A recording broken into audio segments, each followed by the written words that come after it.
Welcome to our channel Parvati's kitchen. ఈరోజు మన కిచెన్లో మీకు నేను పాలక్ పన్నీర్ రైస్ని ఎలా చేసుకోవాలో చూపించబోతున్నాను.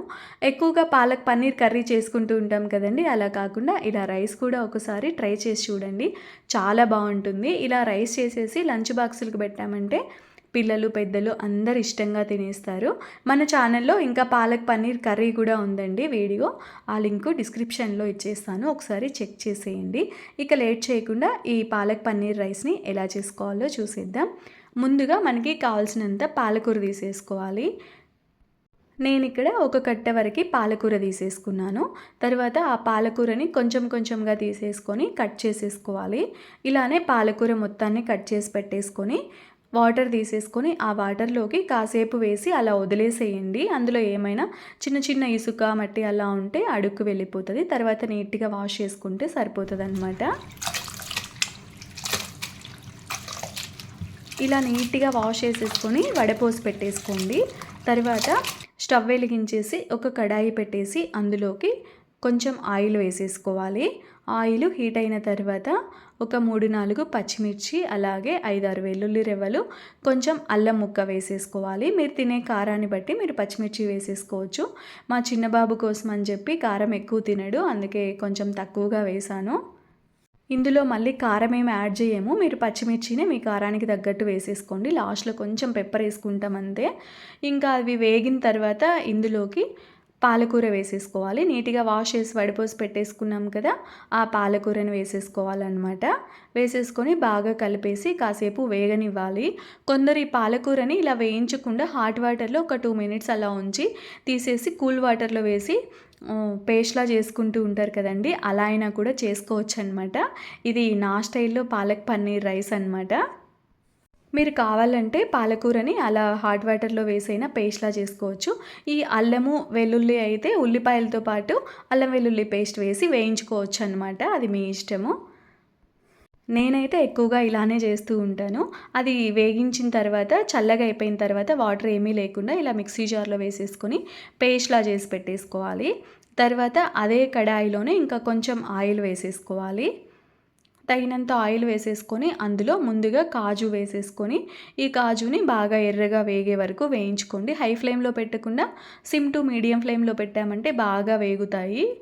లేదు అంటే పైన ఎక్కువ కలర్ వచ్చేస్తుంది, లోపల వరకు వేగదనమాట. ఈ బాగా కలర్ వచ్చే వరకు మంచిగా వేయించేసుకొని పక్కకు తీసేసుకోవాలి. ఇప్పుడు ఇందులోకి పన్నీర్ ముక్కలు వేసేసుకోవాలన్నమాట. పన్నీర్ ముక్కలు, ఈ పన్నీర్ ఇంట్లో చేసిన పన్నీరే అండి, ఇంట్లోనే చాలా ఈజీగా చేసేసుకోవచ్చు. నేను నెక్స్ట్ టైం ఫుల్ వీడియో పెట్టేస్తానులేండి. ఈ పన్నీర్ ముక్కల్ని వేసేసుకొని ఒకసారి ఇలా కలిపేసుకోవాలి. ఇవి చప్పగా లేకుండా ఉండాలంటే ఇందులోకి కొంచెం కారం, కొంచెం సాల్ట్, కొంచెం పసుపు కూడా వేసేసాను వాటితో పాటే. ఓన్లీ మీరు సాల్ట్ కారమైనా కూడా వేసుకొని వేయించేసుకోవచ్చు. ఇవంతా ఈ పన్నీర్ ముక్కలకి పట్టేలా బాగా కలిపేసి సిమ్ టు మీడియం ఫ్లేమ్లో పెట్టి బాగా వేయించేసుకోండి. ఈ పన్నీర్ ఏం లేదండి, పాలు బాగా కాచిన తర్వాత స్టవ్ ఆఫ్ చేసేసుకొని నార్మల్ వాటర్లో కొంచెం లెమన్ వాటర్ కలిపేసి అవి విరిగిపోయే వరకు అవి వేస్తూ ఉండాలి. విరిగిపోయిన తర్వాత ఒక క్లాత్లో వేసేసి బాగా పిండేసి దానిపైన బరువు పెట్టేసామంటే ఆ పన్నీర్ బాగా రెడీ అయిపోతుంది. ఇంకా పీసెస్లో కట్ చేసేసుకోవడం అంతే. నెక్స్ట్ టైం డీటెయిల్గా వీడియో పెట్టేస్తానులేండి ఎవరికైనా కావాలంటే. ఆ పన్నీర్ ముక్కలు కూడా పక్కకు తీసేసుకున్న తర్వాత అదే ఆయిల్లోనే, ఆయిల్ ఒకవేళ తక్కువ అనిపిస్తే కొంచెం యాడ్ చేసుకుంటే సరిపోతుంది. 2 లవంగాలు, కొంచెం చెక్క వేసాను. అది వేసిన తర్వాత ఉల్లిపాయ ముక్కలు, ఒక 2 పచ్చిమిర్చి చీలికలు వేసేసాను అంతే. ఈ ఉల్లిపాయ ముక్కల్ని కాసేపు వేగనివ్వండి. నేను ఇందాక చెప్పాను కదండి అల్లం వెల్లుల్లి పేస్టు, ఈ టైంలో అయినా కూడా వేసుకోవచ్చు అనమాట. ఇలా ఉల్లిపాయలు వేసిన తర్వాత అల్లం వెల్లుల్లి పేస్ట్ వేసుకోండి. పాలకూర ఒకవేళ వాటర్లో వేసి పేస్ట్లా చేసుకునే వాళ్ళైతే. ఇంక ఈ ఉల్లిపాయలు వేగిన తర్వాత ఇందులోకి క్యారెట్ ముక్కలు, కొన్ని క్యాప్సికమ్ ముక్కలు కూడా వేసేసాను. వేసేసుకొని కలుపుకొని వీటిని కూడా కాసేపు వేగనివ్వాలి. ఇవి వేగేటప్పుడు కొంచెం సాల్ట్ వేసేసుకోండి. సాల్ట్ అయితే నేను మొత్తానికి సరిపడా వేసేస్తున్నాను ఇప్పుడే, ఒకవేళ తక్కువ అనిపిస్తే లాస్ట్లో వేసేసుకోవచ్చు. ఎక్కువైతే వేయకండి, ఎక్కువైతే అస్సలు తినలేమనమాట. ఎందులో అయినా తక్కువైనా తినొచ్చు కానీ సాల్ట్. ఈ సాల్ట్ వేసేసి వేగిపోయిన తర్వాత ఇందులోకి మనము ఇందాక పేస్ట్ చేసి పెట్టుకున్నాం కదా, పాలకూర పేస్ట్ని అల్లము, వెల్లుల్లి, పచ్చిమిర్చి అందులోనే వేసాం కదా, ఆ పేస్ట్ అంతా ఇందులోకి వేసేసుకోవాలి. ఇందులో కావాలంటే లాస్ట్లో మిక్సీ జార్లో కొంచెం అంటుకుపోయి ఉంటుంది కదండి, అది వేస్ట్ అవ్వకుండా ఎంత నీట్గా తీసినా కూడా రాదనమాట. అందుకోసమే నేను జస్ట్ ఒక 2 స్పూన్స్ అలా వాటర్ వేస్తాను. దాంట్లో ఒక 2 స్పూన్స్ అలా వాటర్ వేసేసి బాగా కలిపేసి ఇందులోకి వేసేసుకుంటాను. మీరు వాటర్ నచ్చని వాళ్ళు వేసుకోవాల్సిన అవసరం లేదు. నేను ఆ పాలకూర వేస్ట్ అవ్వకుండా ఒక 2 స్పూన్స్ అయితే వాటర్ వేసేసి ఇందులో యాడ్ చేసేసి బాగా వేయించేసాను. ఇది బాగా వేగిన తర్వాత ఇందులోకి ఒక 1/2 స్పూన్ అలా వేయించిన జీలకర్ర పొడి, జస్ట్ కొంచెం పెప్పర్ పొడి వేసాను అనమాట, మిరియాల పొడి. ఈ పెప్పర్ పౌడర్ ఎక్కువ అవసరం లేదు, కావాలంటే కొంచెం వేసుకోండి.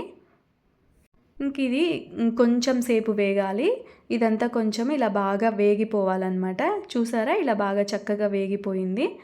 కలర్ కూడా చేంజ్ అయిపోతుంది అనమాట వేగిందంటే. ఇలా వేగిపోయిన తర్వాత ఇందులోకి మనము చల్లారబెట్టి పెట్టుకున్న రైస్ వేసేసుకోవాలన్నమాట.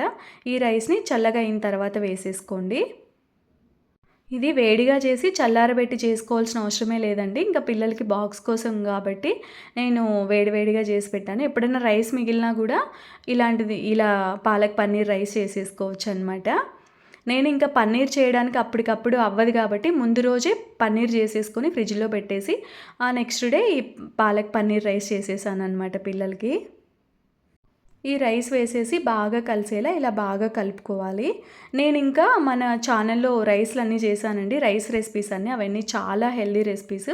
ఆ లింక్స్ కూడా ఇచ్చేస్తాను, ఒకసారి చెక్ చేసేయండి. ఆ పన్నీర్ పేస్ట్లో రైస్ అంతా కలిసేలా బాగా కలిపేసుకొని అందులోకి ముందుగా వేయించి పెట్టుకున్న పన్నీర్ ముక్కలు, కాజు వేసేసుకోవాలి.